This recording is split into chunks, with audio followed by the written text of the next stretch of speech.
Ladies and gentlemen, what's good with y'all? This is your host, Abwon, and this is another edition of Before You Watch, spoiler-free reviews. Follow me on TikTok, because I'm going to be doing a lot of like rapid reviews on it, just stuff that's like 30 seconds to a minute, so I don't have to worry about doing like 10-minute videos. But anyway, I'm doing Raising Dion. If you don't know what this show is about, Dion is a young boy, a little boy. I think he's like maybe 11, 12, something like that. He lives with his mother. She's a single parent, and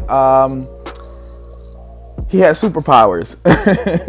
His father is Michael B. Jordan, but Michael B. Jordan, gets killed for some sort of reason. I don't want to tell you because it'll spoil it for you.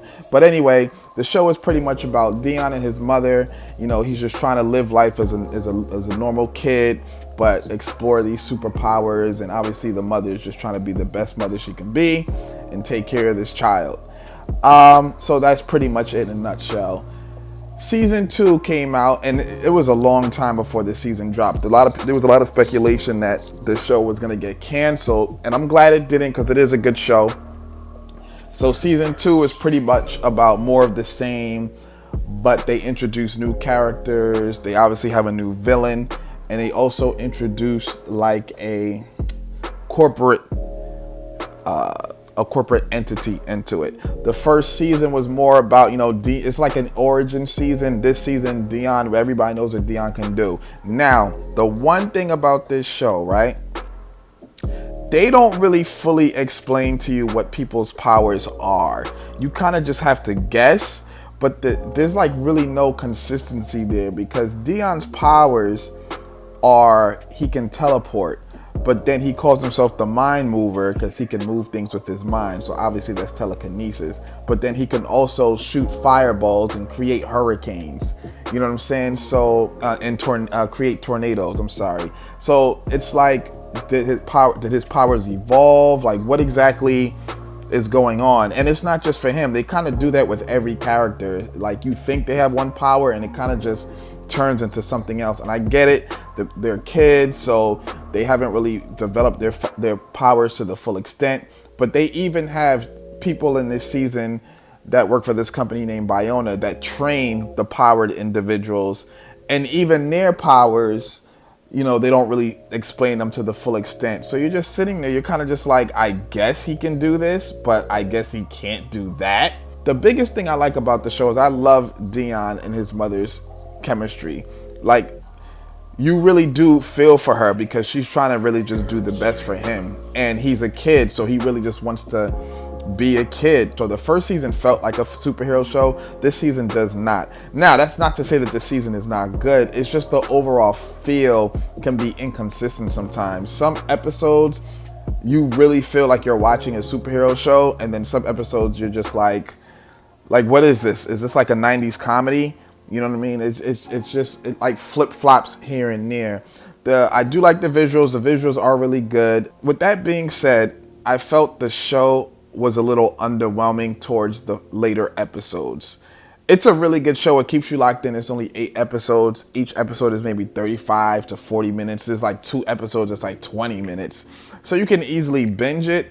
But I was really anticipating the end fight scene. They completely let me down. I honestly felt like it was a serious cop-out.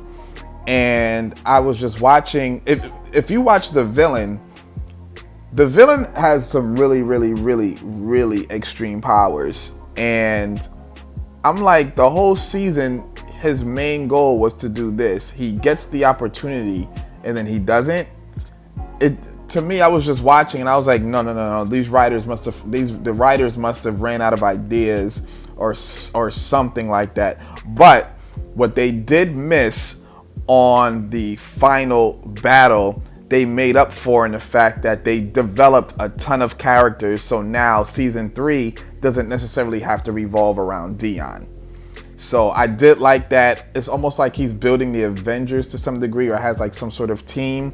So the next season, Dion, you know, he could be a teenager or 13 or whatever the case is, because that show's probably not going to come out till like 2025.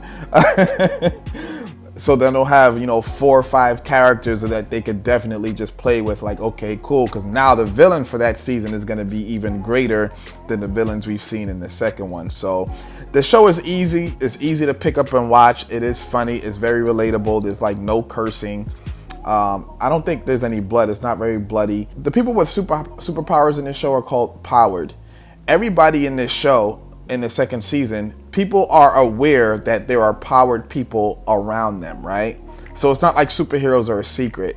So my thing is, what's the point of trying to tell Dion he can't use his powers in public if everybody's already aware that superheroes exist around them, or superpowered people exist around them? Like, there's no point. That's when I was like, why hide it? If you know that somebody down the street can control animals, why should I have to hide the fact that I can lift the car with my mind? You know what I mean? Like, it's crazy. But it like I said, those are just like inconsistencies with the show. They don't really take away from the show in terms of its enjoyment, but the inconsistencies are definitely there. Outside of the final episode being severely underwhelming, I really did enjoy the show. I'm gonna give it a 7.5. I wanted to give it like an 8.5, but that last episode just really did not do it for me. Like that, I loved every episode except for the last one. It was just super cheesy. I just did not like it, but I did like the show. So I'm gonna give Raising Dion a 7.5. Make sure you check it out. Tell a friend to tell a friend. Make sure you follow me on TikTok, The Real Abwon on TikTok. I'll be doing a bunch of other rapid reviews. I just watched the Tinder Swindler, so I'm probably gonna do a rapid review on there. So check me out, man. You know what it is. It's Abwon. Tell a friend to tell a friend. Make sure you subscribe and hit that bell. I'm out of here. Peace.